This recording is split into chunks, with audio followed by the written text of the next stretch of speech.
Bienvenue à ce podcast, le podcast de Nico Alpha Show. Bienvenue à tous, ça me fait très plaisir aujourd'hui, je suis très honoré d'avoir comme invité spécial un camarade d'école, un ancien camarade d'école, entrepreneur, investisseur, banquier d'affaires et plein d'autres choses qu'on va découvrir, David Larocque. Bonjour à tous, merci Bonjour. Nico de me recevoir. Première expérience en podcast avec À ne toi. pas confondre avec David Larocque, c'est Larocque qui, bon je sais qu'il fait pas mal de podcasts aussi, mais c'est pas tout à fait les mêmes. Une fois, je lui ai écrit sur LinkedIn en disant « Hey mec, on a quasiment le même prénom, on devrait se parler. » Et là, gros moment de solitude parce que c'est sa social media manager qui m'a répondu « En effet, c'est très drôle. » N'hésite pas à venir nous voir sur notre prochaine publication YouTube. Ouais. Très gênant, donc j'ai arrêté de répondre et de parler à... Je comprends, ouais. J'ai un peu le même truc, moi. Quand on m'écrit, c'est ma social media.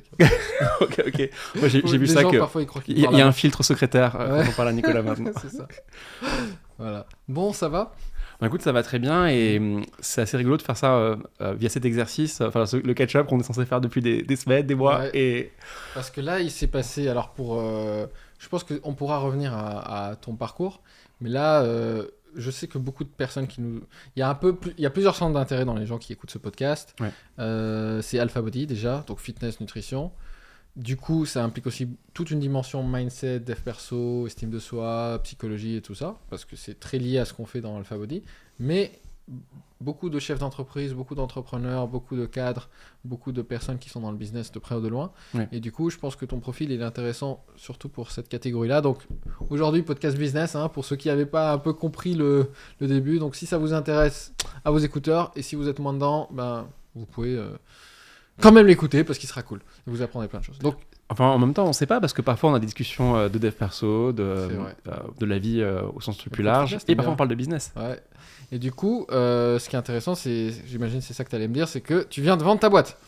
Je sais pas si c'est intéressant, mais it happened. Carrément. Quoi It just happened, ouais, ça c'est Just sûr. happened. C'est Ouais. super intéressant. Est-ce que tu peux me dire comment s'appelle ta boîte et ce que tu faisais du coup? Bah écoute, la boîte que j'ai développée entre 2021 et là jusqu'à récemment 2024, elle s'appelle Not So Liquid. C'est une fintech, Not mais so liquid. Donc Not So pas Liquid. tellement liquide. Oui, c'est très drôle comme nom. Ouais, Parce qu'on d'accord. fait de la liquidité. On aide les actionnaires de start-up, de scale-up, de licorne à vendre ces titres. Parce que c'est assez illiquide. C'est des sociétés où tu investis très tôt. Et parfois, 10 ans, 15 ans plus tard, tu es encore actionnaire de la société qui n'a pas fait son introduction en bourse, qui n'a pas été rachetée. Donc c'est dur de trouver des racheteurs pour ça. Et voilà, en 2021, nous et quelques autres concurrents, on s'est lancés sur ce problème qu'on a adressé avec des solutions différentes. Nous, on a décidé de faire ça pour un peu le haut du marché. En gros, parmi les investisseurs du tout début, il y a des fonds, il y a des business angels. Nous, on s'occupe d'eux. Il y a des gens comme par exemple Caption Market, ils s'occupent des employés ou des gens qui ont eu des BSPCE qui sont devenus des actions. Et tous ces gens-là, c'est des actionnaires, des primo-actionnaires, on va dire, des startups. Leurs titres ont de la valeur. Donc sur le fichier Excel, ça peut faire jusqu'à beaucoup d'argent. Mais en cash, c'est dur à monétiser. Ouais.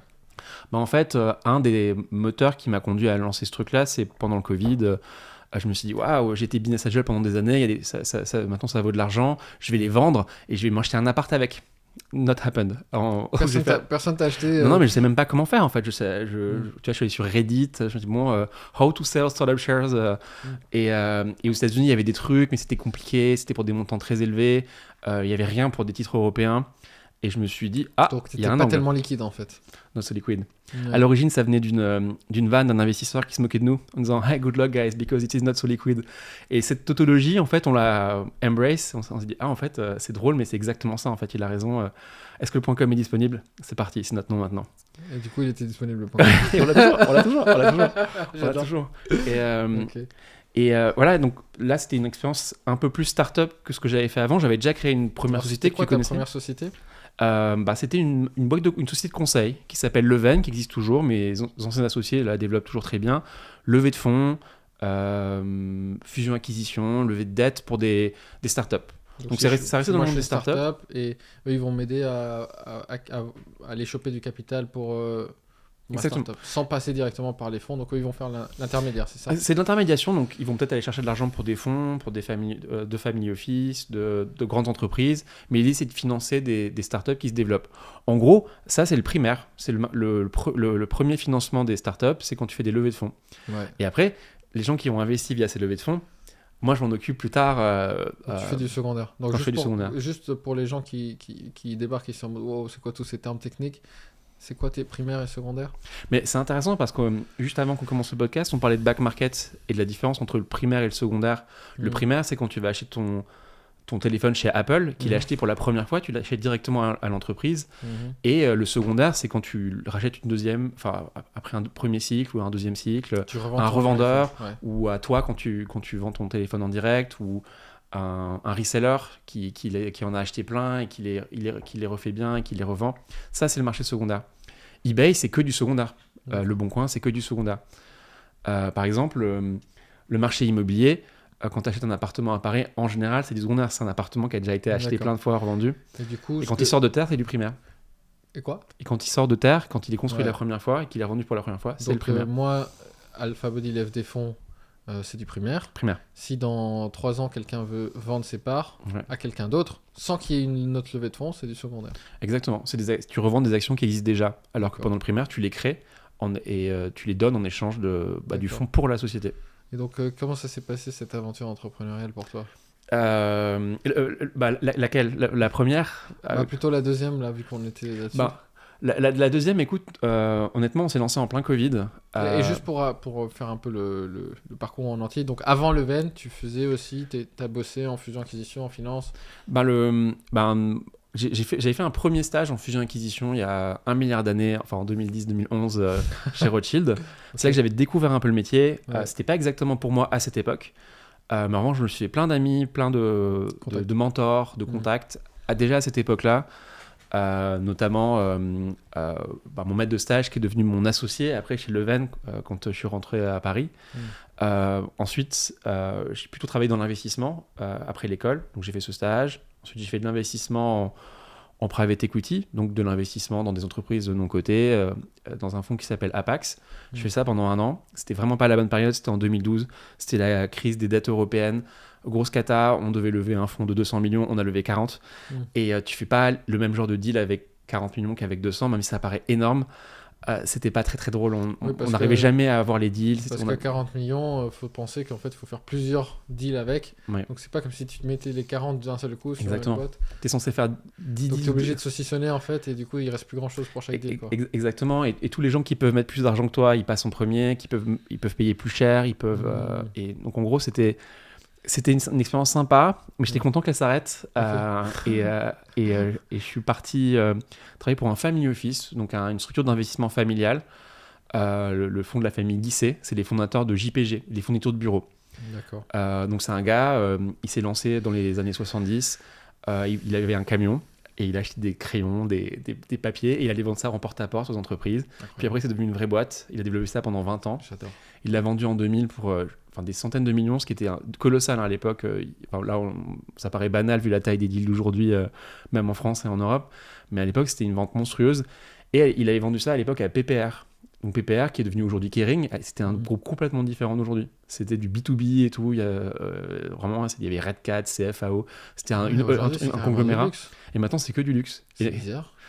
Qu'est-ce qui explique cette transition? Tu connais transformation. Mais j'imagine qu'en fait, le luxe, ça devait être plus rentable que leur business historique, très prédictible, très entre guillemets, mathématisable, tu vois, où tu as des mécaniques de développement assez prédictibles, mais où tu es vite limité, alors que le luxe, c'est complètement déplafonné. En fait, finalement, on se rend compte que les prix, ils peuvent les augmenter à l'infini. Donc, tu as des marges qui deviennent vraiment colossales et tu préfères investir 1 euro sur une espèce de marge infinie que sur des rendements certes prédictibles, mais plafonnés en fait. Où tu as ton ROI, ok, tu le connais, mais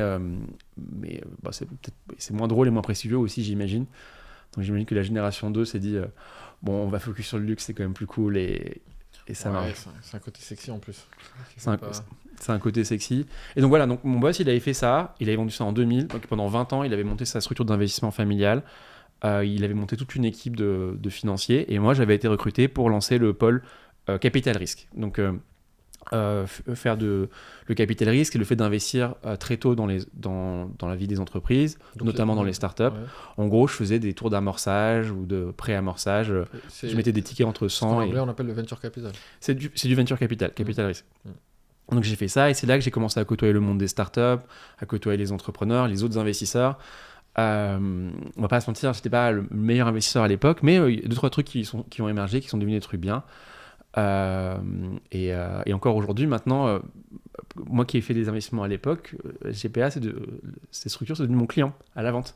Parce qu'il a investi en 2012, 13, 14, 15, 16. Donc ça fait plus de 10 ans qu'il est avec ces sociétés.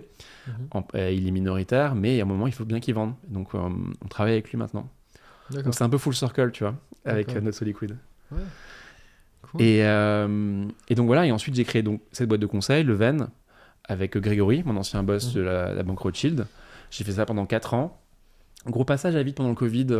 Finalement, on travaillait bien, on se développait bien, mais il y avait toute une partie de l'écosystème dont on faisait partie qui a commencé à s'effondrer. Tu sais, tu te souviens, à l'époque, on faisait partie de la Galaxy The Family, qui avait le vent en poupe, tout le monde les adorait. Il y avait que des boîtes super qui passaient là-bas. Tous les jours, il y avait des talks avec que des figures internationales de la tech et de la finance, du monde de l'entreprise aussi. Tu vois, par exemple, quand Maritza Meyer ou les boss ou Yann Lequin, dont on parle beaucoup aujourd'hui, le boss de l'IA chez Facebook, quand il passait à Paris, il s'arrêtait à The Family. Tu vois, en vrai, c'était vraiment le point de passage, le cœur névralgique de la tech à Paris. Et nous, on faisait partie de ça. On va pas se mentir, à partir de 2020, à partir du Covid, ils ont eu des gros problèmes structurels, opérationnels d'abord, puis après financiers et maintenant judiciaires. Parce qu'il y a un des fondateurs qui a tapé dans la caisse. Et voilà, c'est avéré maintenant. Hein, donc les fans d'Oussama Hamar, ils vont me tomber dessus, mais c'est juste avéré. Hein, maintenant, il l'a même admis et il essaie de négocier et de transiger pour limiter la casse. Mais il a été condamné au pénal, il a été condamné au Caïman aussi sur la partie... sur la partie du détournement en tant que tel. Donc voilà, en 2020... Du coup, l'écosystème s'effondre. Et donc on devient un peu des banquiers un peu standards, classiques. Ok, on travaille sur de la tech, mais il y a 12 000 autres banquiers à Paris qui sont comme nous, qui font des levées de fonds, du M&A. Donc on se bat tous pour les mêmes mandats, pour les mêmes accompagnements. En gros, tu as une startup stylée qui est en train de lever, qui cherche un advisor. Elle peut en voir 5. Et elle choisit celui avec qui elle a la meilleure relation, celui qui est le moins cher, celui qui est blablabla. Et donc tu dois toujours en perpétuel te battre. Comme tous les marchés. Sauf si tu es dans un marché de niche. Tu sais, en stratégie, on avait appris la différence entre les océans bleus et les océans rouges. Je sais que c'est un peu tarte à la crème, mais c'était clairement ça, tu vois. Ce qu'on faisait chez Leven, c'était clairement... C'était océan bleu ? Non, rouge. Non, mais avant le Covid. Avant, on avait un espèce d'avantage compétitif qu'on devait dans un écosystème. On avait partie de l'écosystème. On avait ce qu'ils appelaient d'ailleurs à l'époque eux-mêmes un unfair advantage. En gros, il y avait besoin d'une levée de fonds dans l'écosystème The Family. C'était pour nous, les banquiers qui étaient locataires au premier étage et dans laquelle The Family avait investi elle-même. Donc il y avait un petit biais. Et une fois qu'on a plus cette espèce d'avantage, on est devenu des banquiers random, anciens de Rothschild certes, mais comme 12 000 autres personnes à Paris, hyper standard. Et c'était devenu beaucoup plus dur, il fallait tout le temps se battre. Et finalement, tu te retrouvais avec des trucs bien parfois, mais toujours des canards boiteux, des choses complexes, compliquées. Et je me suis dit, tiens, comment on fait pour créer quelque chose de plus singulier, de vraiment différenciant en fait. Finalement, ce qu'on pensait être différenciant, c'était notre positionnement. Mais c'était pas du tout, c'était le contexte dans lequel on était. Et 2020, en plus de toutes les difficultés du monde à l'époque, on a une vraie crise de réalisation qu'on savait dur de scaler, de développer ce business. Tu te voyais faire x2 tous les ans, toi, déjà c'était déjà pas mal, hein, on va pas se mentir. Non, mais tu te voyais continuer à faire x2. Ah oui.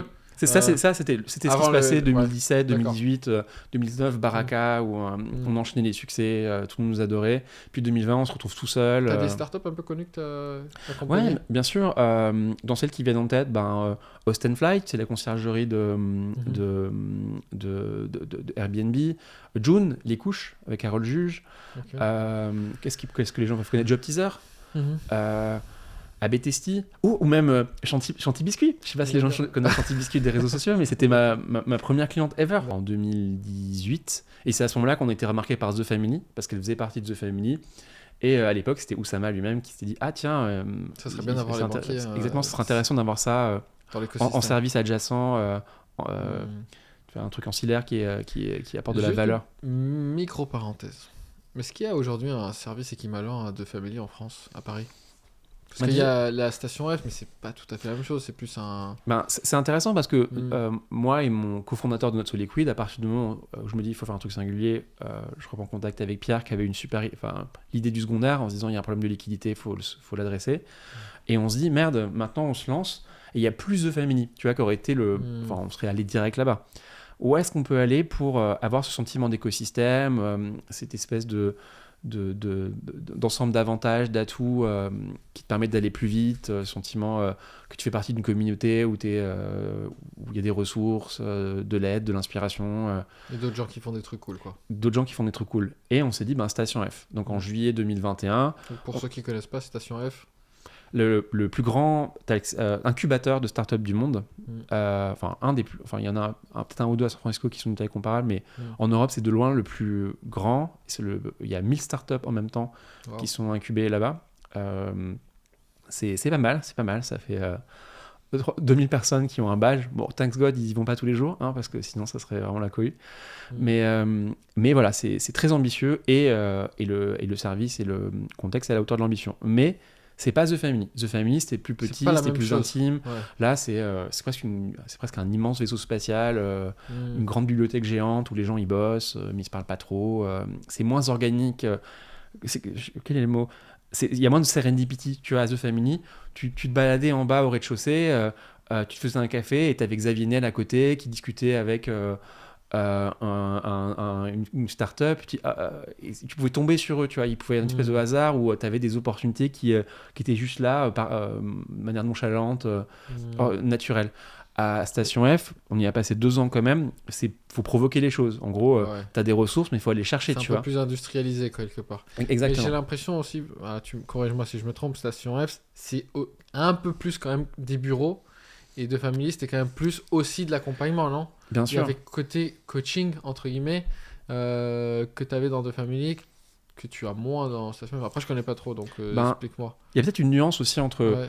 C'était vraiment un incubateur de Family, non ? Justement, c'est ça la différence entre l'incubateur. C'est la différence entre l'incubateur et l'accélérateur. The Family, ça sera, même si c'est un peu différent, c'est comme le Y Combinator, ça se rapproche plus d'un accélérateur. En gros, un ensemble de ressources qui te permettent d'aller plus vite que les autres qui ne sont pas dans le programme d'accélération. L'incubation, on va pas se mentir, ça se rapproche plus de bureaux bien brandés, quoi. Et Station F, ça peut vite devenir ça. Ça peut vite devenir un WeWork de start-up. C'est un peu l'impression que j'ai eu quand même, en y allant une seule fois. Pardon Xavier Niel, mais c'était juste des bureaux bien brandés et très gros. Et très loin de chez moi, donc ça... Non, franchement, moi je pense, et pour le bien de tous, il faudrait téléporter la Station F à Sentier. Et là, ça devient le meilleur incubateur de la Terre entière. En gros, le 13e, c'est intéressant, mais tout le monde trouve ça loin. À part ceux qui y habitent. Et après, on peut y habiter, effectivement. Oui, bien sûr. Beaucoup de bâtiments neufs, justement. C'est un des seuls endroits de Paris. Je me suis baladé il n'y a pas longtemps. Je me disais, mais attends, on est à Paris, là, c'est un bâtiment neuf. Xavier Niel, il est en train de racheter la moitié du 13e. Je pense qu'il est en train de faire son pôle... de pouvoir là-bas, en train de tout acheter autour de la Station F et de faire un centre de gravité. Mais il va falloir un peu d'effort quand même pour le faire parce qu'il n'y a pas beaucoup de monde qui vit là-bas pour le moment. Ouais, c'est un petit problème, je sais pas. Il va falloir qu'il fasse venir des transports. Après, c'est sûr, pour avoir un bâtiment de cette taille-là. Non, le bâtiment est génial, c'est brillant, c'est architecturalement déjà c'est du génie. Tu vois, ils ont quand même recyclé une gare SNCF. Une gare de transport ferroviaire, tu vois, un peu moche à la base, un truc assez stylé, assez engageant visuellement, c'est super agréable d'y être. Pour ceux qui y passent de temps en temps, notamment pour aller... Parce qu'il y a la Felicita à côté, tu sais, le restaurant géant. C'est un restaurant de pizza, c'est ça ? Entre autres, ouais. Il y a aussi des burgers. Non, écoute, super expérience. Et dans la Station F, tu as des programmes d'accélération. Mais qui sont thématiques parfois. Mais est-ce que le fait que justement le bâtiment... Parce que une expérience, c'est pas que c'est aussi un lieu. Et du coup, le fait que le bâtiment soit tellement énorme, est-ce que ça dilue pas aussi les accélérateurs dans la machine ? Bah écoute, parce que moi, j'ai pas l'impression, de loin en tout cas, je connais tellement plus l'écosystème que je sais pas, mais de loin, on a l'impression qu'il y a plus le The Family ou le Y Combinator de Paris, quoi. Pour répondre à ta question initiale, je pense qu'il n'y a personne qui fait aujourd'hui à Paris ce que faisait The Family. Mais en vrai, la vraie question, c'est est-ce qu'on a besoin encore d'un The Family dans le contexte d'aujourd'hui ? Pourquoi? On en a En vrai, The Family, il s'était... Enfin, après, on passera à autre chose, mais Ouais. il s'était créé à une époque où Il y avait moins de ressources, c'est ça les startups avaient un accès au capital difficile, Mhm. c'est un objet de méfiance. Tu vois, c'était un peu des menaces plus que des opportunités pour le monde des grandes entreprises ou même pour la sphère publique. The Family, ça avait été créé en 2012-2013, à l'époque Ouais. Hollande, où finalement Startup Nation c'était Et puis moi, je me Israël et souviens pas du tout la France. Quand on a été étudiant, Ouais. tout le monde disait. Personne ne voulait être entrepreneur. Exactement. Personne. Moi, j'avais dit à un pote, je me souviens parfaitement. On prenait un sandwich ou un burger. Et je lui ai dit, je vais être entrepreneur. Il me dit, ah ouais, c'est risqué et tout, nanana. Ouais, Et il ce était discours-là- presque désolé pour toi. Il C'est se ça. dit, Nico, il va pas bien, il faut le coacher et tout. Mais, il mais en déprime. fait, personne de notre génération voulait être entrepreneur. Ouais. C'était pas cool à l'époque. Hein. Aujourd'hui, c'est devenu stylé. Et tout le monde dans les réseaux se dit, ouais, je vais être entrepreneur, c'est mieux que d'être salarié. D'ailleurs, c'est peut-être un thème pour un jour. Moi, ce salarié bashing, je le trouve hyper toxique. Parce qu'il y a plein de jobs salariés. Je suis assez d'accord. Et, Ouais. et je pense qu'en fait, The Family, ils ont un peu contribué à cette espèce de transformation de mindset, les vidéos Ouais. d'Oussama de l'époque. C'est anyone can become an entrepreneur. Tu sais, il reprenait la phrase dans Ratatouille où c'est le potentiel de devenir un entrepreneur, il peut être chez n'importe qui, donc il faut tenter le truc. Tu vois, il y avait un côté un peu presque guerrier aussi, leur dialectique à l'époque, avait c'était quelque chose Barbarian at the Gates, tu te quelque souviens? chose de rebelle, quelque chose de guerrier, quelque chose D'iconoclaste, Iconoclaste, tu vois, t'avais l'impression d'être vraiment dans ta génération en étant entrepreneur, un truc très millénial mais qui par capillarité se Maintenant, retrouve comme, dans la Gen Z Il aussi. y a hein. beaucoup de jeunes diplômés qui se lancent là-dedans. Ouais. C'est C'est devenu normal en c'est fait. devenu assez. Et d'ailleurs, t'as plein de masters d'entrepreneuriat qui ont émergé dans les grandes écoles, qui existaient mais qui étaient un peu genre des masters tier 2 de stratégie en fait, et où finalement tout le monde devenait consultant après. Maintenant, c'est devenu cool. Et maintenant, c'est devenu les trucs les plus durs à avoir. Je crois qu'à HEC, le master entrepreneuriat, c'est le plus dur à avoir. Ouais. Tu vois, faut Mm. faire c'est un beauty contest de ouf. Alors, je trouve ça, pour le coup, je vais un peu bâcher, mais je trouve ça un peu ridicule. Parce que si tu veux être entrepreneur, t'as besoin d'aucun master. Ouais, bien sûr. T'as juste besoin de toi. En Et, vrai- et le fait, en fait, je trouve. C'est pour ça que cet écosystème de start-up m'a toujours dérangé. Ouais, et en fait, Parce qu'en fait, ils remettent un système de permission Ouais. dans le truc qui, par définition, c'est tu te rebelles et tu demandes pas la permission. Exactement, Et ils ce que The ils Family remettent un pro- côté scolaire. Ouais. Tu vois, genre, ah, mais il faut. Je veux avoir le master entreprendre aussi. Mec, Ouais. tu Tu vas vas entreprendre, vendre. En fait. entreprends, mec, ouais. Prends. Fais comme le gars, tu prends ton camion et tu vas vendre des. Exactement comme Non, mais c'est vrai. Enfin, les premiers clients d'Alpha Body, on les a appelés, on les a téléphonés. Ah, je me tu vois souviens. ce que je veux dire c'est pas. C'est justement, tu sors de la permission. Donc, moi, j'avais horreur de ce cadre-là. Et ayant bossé un tout petit peu en corporate, t'as quand Ouais. même ce côté, il faut passer des entretiens. Là il n'y a plus un entretien, c'est la vie en fait. Ouais, ils remettent des figures imposées dans un truc qui devrait être un exercice libre. Mm. Et mais ça revient toujours en fait. Tu vois, The Family, Mm. le anyone can become an entrepreneur. Ouais. Tu vois, ça a inspiré des gens qui étaient pas à Paris, qui n'avaient pas fait les bonnes études. Tu vois, Ouais. typiquement, Chanty, c'était le prototype de l'entrepreneur avec un E en plus, inspiré par The Family. Elle avait vu les vidéos de Sama. Elle avait, pour X raisons, elle n'avait pas fait d'études. Elle sortait d'une communauté où c'était pas facile de sortir du moule, tu vois. La communauté mormone. Mm. Sud de la France, pas du tout parisienne. Je crois qu'elle n'était jamais allée à Paris avant de venir à The Family pour les soirées. Ouais. Et c'était vraiment l'exemple d'une personne inspirée à l'entrepreneuriat et qui le fait vraiment et qui réussit. Ensuite, on s'est rendu compte que finalement, les HEC, ils venaient à The Family aussi. C'était les gars qui avaient le plus d'accès au capital. Et quand tu regardes les licornes d'aujourd'hui, qui ont levé le plus de centaines de millions, c'est beaucoup des HEC, des Polytech qui sont dans les... Encore une fois, rien contre. Hein. Je trouve ça très bien. Nous aussi, on a fait une école de commerce. Ah, on va sentir, on a, Ouais, on a non, aussi des unfair advantages de ce fait-là, oui. en fait. Ouais. Mais c'est juste que ça. En fait, c'est pas que c'est. Ça devrait être ni un plus ni un moins Ouais. dans l'idée de. Pas dans le. et c'est sûr que t'as Dans des l'intention, tu veux dire. Enfin, c'est sûr que tu as des avantages, tu as du réseau, tu as des machins. Mais dans le sens de. Pourquoi tu t'imposes de redemander une permission en fait c'est par définition. Genre, faut postuler au master, mais je postule rien du tout, tu vois. C'est genre. Ouais, je suis d'accord. Je fais une vente. Et en fait, quand tu es entrepreneur, ce qui m'éclate, c'est le nombre de personnes qui m'ont dit ah non, tu devrais pas faire ça. Ah non, mais tu peux pas faire ça. Ah ouais, mais attention quand tu vas faire ça. Et à chaque fois, maintenant je le prends comme un signe. Quand quelqu'un me dit ouais, mais ça va pas marcher, je suis en mode ok, on en reparle dans 6 mois. Enfin, si je dis ça va pas marcher intrinsèquement parce que c'est entrepreneurial, genre, bah oui, la plupart des Mais boîtes même se plantent. après, dans les c'est micro-actions au sein de l'entreprise, tu as toujours des gens qui sont en mode ah oh. Et en fait, c'est toujours cette espèce d'élan de. Bah, c'est intéressant ça parce que toi, tu es arrivé largement à la phase. Les premiers employés, ils sont toujours un peu entrepreneurs. T'as ton premier batch de recrues, c'est pas des fondateurs, mais c'était premiers employés, tu vois, ils sont là pour prendre des risques, ils ont osé quelque chose. Mais tu as les générations suivantes où tu recrutes des vrais salariés, en fait, même si ils adhèrent à une culture d'entreprise que tu as mis en place, qu'ils ont des valeurs communes avec toi, qu'ils ont du drive et tout, ça devient des salariés, en fait, purs, même si tu leur donnes des BSPCE et tout. Et tu te retrouves à devoir coexister avec eux, à devoir développer ton entreprise avec ces ressources-là. Comment toi t'as fait pour vivre avec ça en fait Nous on commence à rentrer dans cette phase en fait où on recrutait des gens qui n'étaient pas comme nous en fait. Tu vois, des gens qui voulaient commencer à 9h, finir à 17h, avoir des tâches très claires, une lisibilité précise, tu vois, dans les missions et dans les objectifs. Et pas genre, ouais, ce serait bien si on fait ça, tente un truc et on se reparle dans une semaine, hélicoptère drop de consignes. Et les premiers employés, ils n'avaient aucun problème avec ça. Mais la génération suivante, c'était impossible. Tu vois, c'était trop vague. Ils ne pouvaient pas se projeter dans une mission aussi. Ça dépend aussi du niveau d'expérience de la personne, non ? Mais justement. Parce que j'ai l'impression que. J'ai entendu un gars dire ça récemment.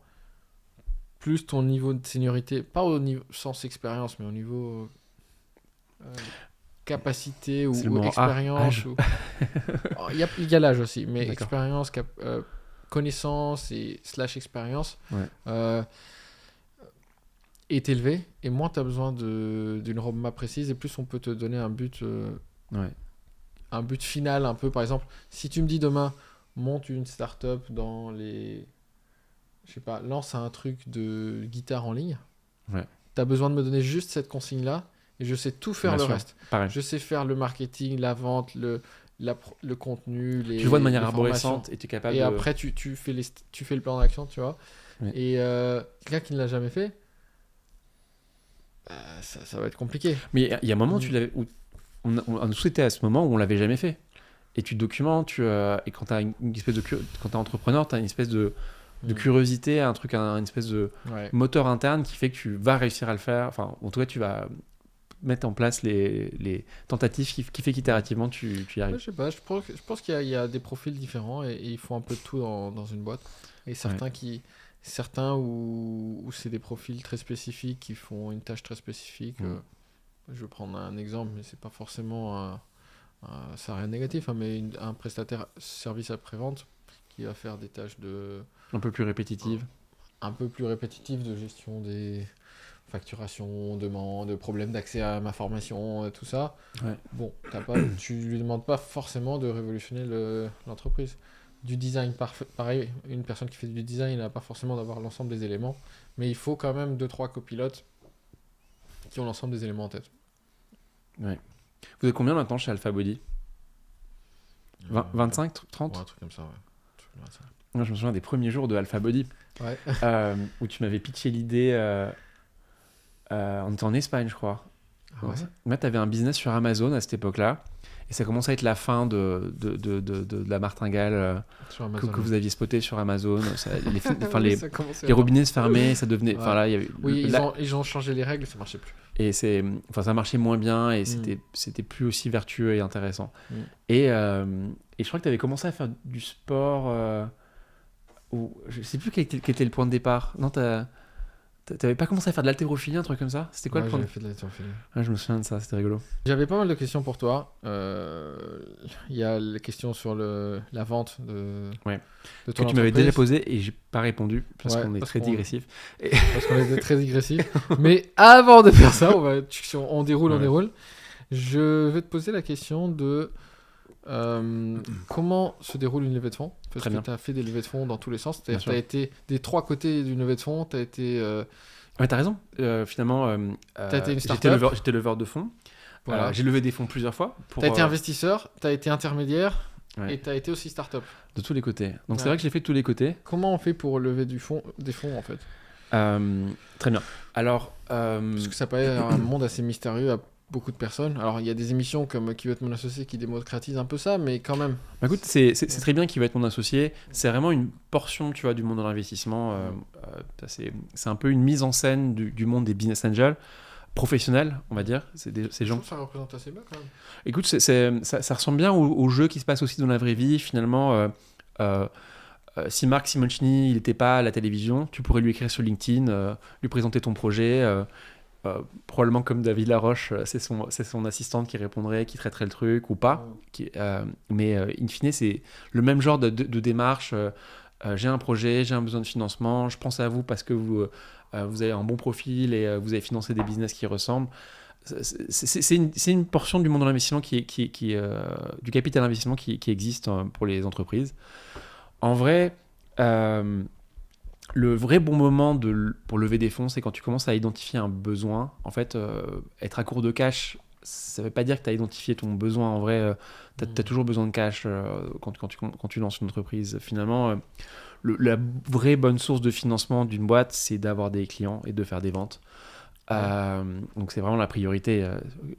La première source de cash, de financement, ça devrait être le chiffre d'affaires, quoi. Le chiffre d'affaires. Et donc en vrai, si au bout d'un moment t'as pas de chiffre d'affaires, il peut y avoir des bonnes raisons, parce que tu fais du développement, tu codes, tu fais de la R&D, tu construis une team, donc tu dois avancer un peu les frais, mais in fine, il faut que ça se finance. Il faut que ça se finance. Il y a assez peu de business qui peuvent ne pas se financer pendant très longtemps et quand même prospérer. Enfin, quand t'es pas une biotech, il faut vendre, quoi.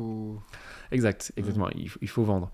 Donc, en gros, il y a beaucoup de gens qui cherchent des fonds, un peu comme un gimmick, en se disant je monte une boîte, il faut que je lève des fonds, alors qu'ils devraient se dire comment je gagne de l'argent. Et en fait, c'est sur cette base-là que je sais si j'ai vraiment besoin de lever des fonds en plus. Parce que c'est aussi un sacrifice de lever des fonds. Tu donnes une partie de ta boîte. Tu as quelqu'un de l'extérieur dans ton actionnariat qui tu rends des comptes, qui lui regagnera de l'argent que si tu arrives à un jour verser des dividendes ou vendre ta boîte plus cher que la valorisation à laquelle il a investi. Donc c'est un vrai engagement. C'est un pari pour l'investisseur, mais du côté de l'entrepreneur, c'est aussi c'est un vrai investissement aussi de temps. Tu donnes une partie de ta boîte et tu dois suivre une trajectoire qui est moins autonome. Donc c'est un sacrifice en quelque sorte, même si tu as du cash en échange. C'est comme ça que ça va. Donc moi je dirais que le bon moment de lever des fonds, c'est quand tu as vraiment un use case, un cas d'usage très précis à financer. Voilà, j'ai commencé à me développer sur tel truc, je veux investir pour avoir un meilleur produit, une meilleure équipe de marketing, des vendeurs sur telle zone géographique que j'ai pas encore, et je dois avancer un peu d'argent le temps que les vendeurs fassent du ramp-up, qui se financent tout seuls. Mais au bout d'un moment, cet ensemble, il doit se financer. En gros, il faut qu'un jour ou l'autre, ça devienne rentable. Et quand tu tires les lignes, on peut pas parler de business plan, parce que c'est un peu vulgaire dans le monde des business plans, mais c'est un peu ça. Au bout d'un moment, les équations doivent être vertueuses et il faut qu'il y ait du retour sur investissement pour l'investisseur, mais pour la boîte en tant que telle, et aussi l'entrepreneur qui a donné une partie de son capital. Après, une fois que tu as identifié ce besoin, qu'est-ce que tu fais? Donc, il y a des trucs comme qui veut être mon associé, ou tu as des business angels, mais tu as des business angels de la vraie vie, tu en as beaucoup, des gens comme ça. Ça peut être des pros, comme ceux qu'on voit à la télé, ou des gens un peu de tous les jours, tu vois, qui ont juste du cash et qui ont une velléité d'investissement et qui sont prêts à déployer. Et en ce moment, d'ailleurs, il y a plein de clubs d'investissement qui se montent. Tu vois, par exemple, Anthony Bourbon, qui est sur Qvent, mon associé, il a créé Blast. C'est une plateforme qui permet de lever du fonds un peu en crowdfunding. Mais au lieu que ce soit la startup qui fasse du crowd, si j'ai bien compris, c'est le club qui a fait du crowd. Ouais. Et ensuite, par contre, c'est le club qui décide où ils vont investir. En fait, le club décide où ils vont investir. Mais ils ont pris une décision, ils lèvent auprès de leur communauté sur ce sujet, et paf, ils investissent l'argent et ils deviennent actionnaires comme ça de plein de boîtes. C'est bien. C'est pas mal. Donc en gros, voilà, une fois que tu peux accueillir des actionnaires dans ta boîte, une fois que tu as identifié un besoin. Moi, je pense qu'il y a plein de manières aussi de se financer sans ça. On a parlé du chiffre d'affaires, mais il y a pléthore d'aides en France pour les entrepreneurs, des subventions, des crédits à taux zéro, des avances non remboursables. Il y a des tonnes en fait de dispositifs pour les entrepreneurs en France, surtout au début en fait. En vrai, au début, t'es quand même vachement aidé en France. Tu peux créer une boîte en 2-3 clics et t'as ton cabis le surlendemain. Tu vas à la BPI, à la région Île-de-France ou la région. Nous, on était dans la région PACA parce qu'il y avait plus d'aide là-bas. Alors qu'on n'y est jamais allé. Bon, Et... savoir. Donc, c'est un peu un hack de... Donc, on a créé une boîte à Aix et je crois que je suis jamais allé à Aix. Mais on a eu des aides de la région, on a eu une bourse French Tech de la région aussi. Et donc voilà, et on n'a pas eu besoin de lever des fonds pendant longtemps parce que, un, on a eu des clients tout de suite. Deux, on a eu ces aides qui nous ont quand même servi de matelas de sécurité. Ensuite, quand on a eu des difficultés de trésorerie, on a négocié avec la banque. Ils nous ont filé des lignes de découvert, des avances, des trucs comme ça. Finalement, sur Not So Liquid, donc qui est ma deuxième boîte, qui ressemblait plus à une start-up, on était à Station F, j'ai jamais levé de capital. Il n'y a aucun actionnaire extérieur qui ont investi dedans. Et quand on s'est fait racheter avec Pierre, on était encore à 50-50. D'accord. Alors que sur Leven, qui pour le coup n'était pas une start-up, on avait fait un peu autrement. On avait levé des fonds dès le début. Il nous restait un tiers de la boîte à la fin, tu vois. On s'était beaucoup dilué. On avait fait rentrer des gens au fur et à mesure, alors qu'on n'avait pas vraiment besoin. En fait, on aurait fait un truc un peu plus optimal au début en se disant on ne crée la boîte que quand on est sûr d'avoir des clients, on va essayer de maxer toutes les aides possibles, on va essayer d'avoir tous les financements non dilutifs, en gros qui réduisent pas tes parts au capital, avant de faire rentrer des gens de l'extérieur qui nous ont apporté des opportunités en revanche, mais aussi des contraintes. C'est un trade-off, c'est un arbitrage. Et voilà, en vrai, moi je pousse pas les gens à lever des fonds pour lever des fonds. C'est vrai jusqu'au Covid, et même encore un peu après, on était dans un monde où il y avait des liquidités abondantes, où le capital coûtait zéro. Donc il y avait beaucoup de gens qui étaient prêts à payer pour voir. C'est un cran moins le cas aujourd'hui. Même s'il y a beaucoup d'épargne disponible, les gens sont quand même un peu plus méfiants. Il y a de l'épargne disponible quand même, mais justement, elle est pas déployée, quoi. Oui, d'où les opportunités comme les plateformes Blast. Mais il y en a plein, on parle de Blast, mais il y avait Super Capital, des plateformes comme Anaxago, qui prennent cette épargne et la canalisent pour investir dans l'entrepreneuriat. Mais même cet argent-là, moi je le prendrais que si on a vraiment besoin, en fait. Et je prioriserai les autres sources de financement d'abord. Okay. Et il n'y a pas de bon ou mauvais profil pour lever des fonds. En vrai, il vaut mieux avoir un marché profond, donc avec de la taille, et se dire ou si c'est une niche, un objectif de rentabilité très élevé. En gros, si tu es sur une niche, il faut que tu sois très rentable très vite. Si tu es sur un marché profond, il faut que tu aies beaucoup de croissance très vite. Donc, c'est ces trajectoires-là qui vont intéresser les investisseurs. Et donc, il faut que tu aies des points de traction. Montrer que tu commences à conquérir... Tu peux définir traction ? La traction, c'est le fait d'avoir des validations de marché. Montrer que ton produit se vend, que ton service se développe. Okay. Et il y a plein de gens en ce moment qui essaient de lever des fonds, même en amorçage, et qui n'y arrivent pas. Et je pense qu'ils dépensent beaucoup d'énergie dans la levée de fonds pour lever des fonds ou le développer leur business. Donc je pense qu'il y a beaucoup de gens qui le prennent dans le mauvais sens. Et on va pas se mentir, avant le Covid, ça marchait. En fait, en vrai, ça payait, tu vois, de passer un an à... Un an même ? Ouais, il y a des gens, tu vois, ça peut mettre jusqu'à un an pour lever un amorçage, mais ça valait le coup à la fin, ils récupèrent 1 million et ils peuvent se permettre de tester après. Mais c'est un peu du gâchis. C'est un peu du gâchis parce qu'en vrai, ils auraient pu le tester avec pas grand-chose et venir à des conclusions plutôt que d'utiliser du capital extérieur et finalement, tu deviens redevable un peu des gens qui t'ont donné du cash, quoi. Alors que tu aurais pu le faire avec zéro et te dire « Ah, c'est une mauvaise idée, il faut qu'on pivote sur ça. Ah, ça, faut qu'on améliore. » Et faire les expériences à l'économie, ça vaut le coup aussi. Dans le monde aujourd'hui, c'est même ce qu'il faut faire, en fait. Moi, je n'irai pas... là comme ça sur une idée sauf si tu as du réseau et que les gens tu as déjà fait des preuves entrepreneuriales par le passé et que les gens plutôt font un peu d'échecs en blanc, mais le cas de base c'est que ça va pas être le cas et que ça va être une perte de temps en fait. Et les gens qui quittent leur job en se disant je vais monter une boîte et en commençant par l'idée je vais lever des fonds, ils vont avoir du mal en fait, ou ils vont pas lever beaucoup hein, mais je pense que c'est prendre le truc par le mauvais côté. Est-ce que tu penses pas que même de se dire je vais monter une boîte, c'est pas la bonne façon de faire les choses ? Je m'explique. Mais je vois ce que tu veux dire. Commence par ta mission. Exactement. Pour revenir à Chanty, en vrai, elle était à un anniversaire, on lui a offert un tampon à biscuits. Et elle a trouvé ça génial. Et donc, elle a fait. Elle a horreur de cuisiner, mais elle a quand même fait une pâte à biscuits. Et elle a tamponné les biscuits comme ça, un par un. Et le message était nul. Il y avait écrit recette approuvée par le chef.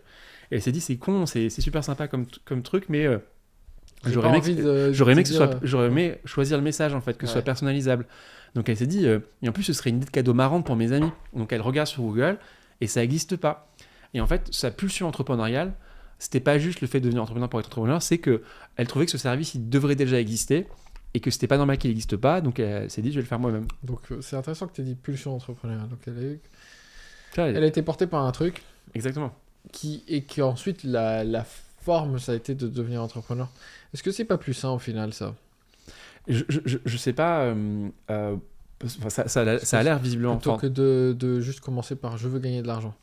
Parce que finalement, on va se dire des choses. Quand tu dis je veux être entrepreneur, c'est comme si tu disais je veux laver des chiottes.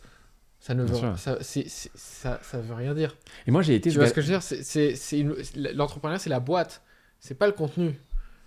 Mais je suis d'accord avec toi. En vérité, quand je suis parti de Leuven et que j'ai vendu mes parts à mes associés, que je me suis mis à réfléchir à ce que je voulais faire ensuite, je me suis mis dans cette espèce de quête de validation de moi-même où je me suis dit, moi aussi je vais être en couverture de Forbes, je vais être ce fondateur de licorne qui lève des centaines de millions. Vraiment,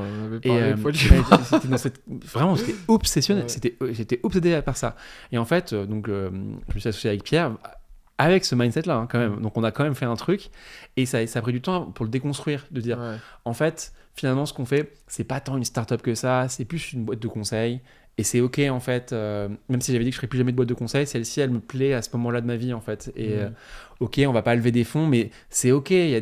Finalement, on fait du chiffre d'affaires, c'est encore mieux, ça change. Et je pense qu'il faut déconstruire plein de fantasmes aujourd'hui à cause de ça. Et moi, je trouve mais ça peut arriver ex post, en fait. Ouais. C'est pas parce que tes intentions, elles étaient mauvaises ou un peu fucked up au départ que le résultat est mauvais. Moi aussi, tu crois que je voulais ma mission, elle est arrivée au fur et à mesure aussi, tu vois. Ta mission, tu l'as découverte après. Oui. Parce que finalement, si je remonte à ta propre racine d'entrepreneur, je me souviens, toi, tu voulais un cash flow business et tu voulais pouvoir faire un truc. Mais donc, je reproche mais je me rends bien compte, je voulais un cash flow business pour pouvoir faire de la musique à côté. Mais c'était tellement ça. Et pour être libre et indépendant et pour faire de la musique à côté. Mais là, pour le coup, on arrive sur un moteur sain aussi. Le fait le désir d'indépendance, c'est aussi un de mes moteurs. Et c'est, par exemple, c'est un des moteurs de Chantilly. Et je me souviens, j'avais lu le livre de Jean Laroche-Brochard, tu sais, le fondateur de Kima, l'associé de Xavier Niel. Human Machine. Ouais, j'ai lu les premières pages. Les deux premiers chapitres sont très bien parce qu'ils s'interrogent sur... Le livre est correct, mais les deux premiers chapitres sont vraiment bien parce qu'il s'interroge sur ses moteurs profonds et il se dit qu'est-ce qui me fait avancer dans la vie, qu'est-ce qui fait que je suis content de me lever le matin. Et il avait assumé ces deux moteurs. L'un d'entre eux, c'était le rejet de l'autorité et le second, c'était la reconnaissance. Donc le fait... Tu vois, ça a fucked up comme moteur, mais en vrai, il les a reconnus, il les assume, il vit très bien avec. Donc la reconnaissance, c'est qu'il a besoin qu'on lui dise, mec, t'es super. L'autorité, ça veut dire qu'il ne pourra jamais bosser dans un autre contexte que Xavier Niel qui lui laisse les clés, qui lui laisse tout faire. Tu vois, c'est quand même restrictif, mais il a décidé de les embrace et pas de se dire, faut que je les corrige, faut que je fasse une thérapie, c'est pas des bons moteurs. Donc en fait... c'est comme quand on dit greed is good, parfois ça crée des bonnes choses. Tu vois. On commence avec ce qu'on a. Hein. Faut bien commencer avec ce qu'on a. Ou ce qu'on n'a pas, parce que c'est des moteurs. Parce que, je sais... Non, mais ou ce manque, c'est vrai. La sécurité, ça fait partie des moteurs, souvent pour commencer, d'avoir quelque chose à se prouver. Mais je pense que c'est. Mais quand tu changes. Au bout d'un moment, c'est bien d'évoluer et ça scale pas en plus. Quoi, les moteurs malsains, tu veux dire? Ouais. Parce que du coup, tu les fous dans ton équipe et ça fout le bordel. Je sais pas, il y a... Ouais, peut-être. Il y a quand même beaucoup de fondateurs de... Ça scale sale, sinon. Ouais. Mais il y a des boîtes qui scale sale. Regarde WeWork. Tu vois, finalement, Adam Neumann, donc il avait transposé sa propre personne, son style de vie extrême à une boîte de dizaines de milliers de personnes. Tu vois, en gros, tout le monde prenait de la coke et baisait, tout en bossant comme des malades. Les gens, ils faisaient que des trahisons tout le temps. C'était Game of Thrones dans chaque WeWork. On le dit, hein, c'est le leader qui met la... Mais ça, ouais, après il y a eu des problèmes. Non, il y a eu des problèmes. Le leader, il transpose à sa boîte beaucoup de choses. Hein. Ouais, et son état d'esprit. Et en gros, ouais, donc tu penses que les moteurs malsains ils scalent mal. Donc ça finit par s'arrêter. Donc soit tu les convertis en moteurs vertueux. Je pense que ça peut marcher, mais Bah, regarde, Jean Kima, il a gardé ses moteurs un peu fucked up et ça lui va bien, tu vois. C'est une bonne personne, mais il a un besoin de reconnaissance et l'autorité, ça marche pas sur lui. Une bonne ou mauvaise personne, je suis pas dans ce jugement-là. Je trouve que juste que on travaille mieux quand c'est quand c'est du pull et pas quand c'est du push, tu vois. Quand c'est du c'est quoi la différence entre c'est du pull et push dans cette contexte? T'es inspiré et aspiré par ta mission plutôt que tu dois pousser les choses. Ouais. Ok. Et moi, je continue de faire cette transition. Hein. Et tu sais quoi, t'as raison, parce qu'en vrai, j'étais parti de cette espèce de moteur un peu malsain de quête de reconnaissance et de faire un truc. Et finalement, en redevenant un peu plus humble, j'ai fini par adhérer à une mission que j'ai découverte en me disant tiens, en vrai, on résout un vrai problème, on a un objet singulier. Et finalement, j'étais même arrivé à, quand je me présentais, en disant ah oui, j'opère dans une niche de niche, mais en fait, on est les seuls à faire ça et on est très content, tu vois, des résultats auxquels on arrive. Ça peut paraître modeste, mais c'est juste humble en fait, de se dire on résout un petit problème dans un gros monde. T'as pas forcément besoin de créer le nouveau Facebook, il y a plein de problèmes qui ont besoin d'être adressés dans des niches, de niches, et puis ça a aussi des avantages, c'est moins de drama que... Mais après, t'as quand même beaucoup d'histoires entrepreneuriales qui te disent que finalement la mégalomanie, c'est ça qui conduit au succès, qu'il faut vraiment... think big, aim for the star, je pense que ça c'est drivé par juste une culture un peu parce que ça a marché pour eux et qu'ils pensent que ça doit marcher pour tout le monde pareil. Ouais, tu vois, un truc un peu prescriptif où tu imposes un calque sur l'humanité. Ouais, parce que le gars qui a fait ça, il était peut-être comme ça et il pense que pour tout le monde ça doit être la même façon parce qu'il a écrit son livre et qu'il disait ça, quoi.